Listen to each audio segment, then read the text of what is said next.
ગોંડલમાં કાયદો અને વ્યવસ્થાની સ્થિતિ જાળવવા અને અસામાજિક તત્વોમાં ડર પેદા કરવા માટે પોલીસ દ્વારા રાત્રિ દરમિયાન બજારો બંધ કરાવી દેવામાં આવે છે, પરંતુ પોલીસની આ કડક કામગીરીને લઈને હવે સ્થાનિક વેપારીઓ ભારે રોષમાં ભરાયા છે, કારણ કે આ નિર્ણયથી તેમના સીધા ધંધા રોજગાર પર ખૂબ જ મોટી માઠી અસર પડી રહી છે। પોલીસની આ હેરાનગતિ અને આર્થિક નુકસાનથી બચવા માટે ગોંડલના સ્થાનિક વેપારીઓએ એકત્ર થઈને ગોંડલના ડીવાયએસપી કચેરીએ અને ગોંડલના ધારાસભ્ય ગીતાબા જાડેજાને લેખિતમાં આવેદનપત્ર પાઠવ્યું છે। હાલ ગુજરાતમાં ધમધમતો ઉનાળો અને કાળઝાળ ગરમી પડી રહી છે। આ ગરમીના કારણે સામાન્ય લોકો દિવસના બદલે રાત્રિ દરમિયાન પોતાના પરિવાર સાથે થોડીક ક્ષણો હરવા ફરવાને ખાવા પીવા માટે બહાર નીકળતા હોય છે।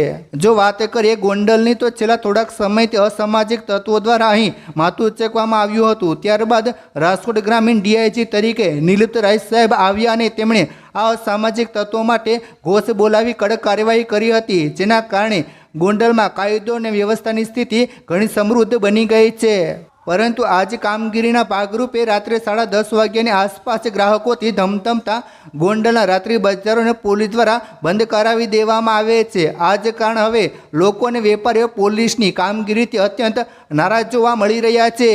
મિત્રો, વેપારીઓનો દાવો છે કે આ અચાનક બજાર બંધ કરવાના કારણે તેમને મોટું આર્થિક નુકસાન થઈ રહ્યું છે અને કેટલાક ગરીબોની રોજગારી પણ છીનવાઈ રહી છે। અત્યારે વેકેશનનો સમય છે, લોકો રાત્રે જ બહાર નીકળી રહ્યા છે।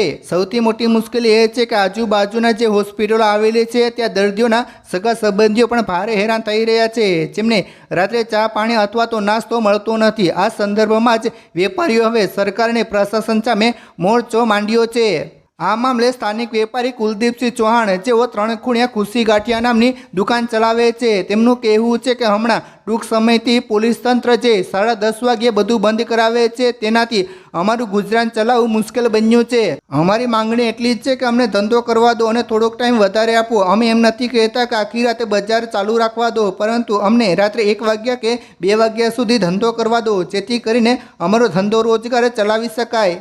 આ વહેલા બંધ કરવાને કારણે કેટલાય ગરીબ માણસોના રોજગાર છૂટી ગયા છે, મજૂરો છૂટી ગયા છે અને અમે બધા પણ હેરાન થઈ રહ્યા છીએ।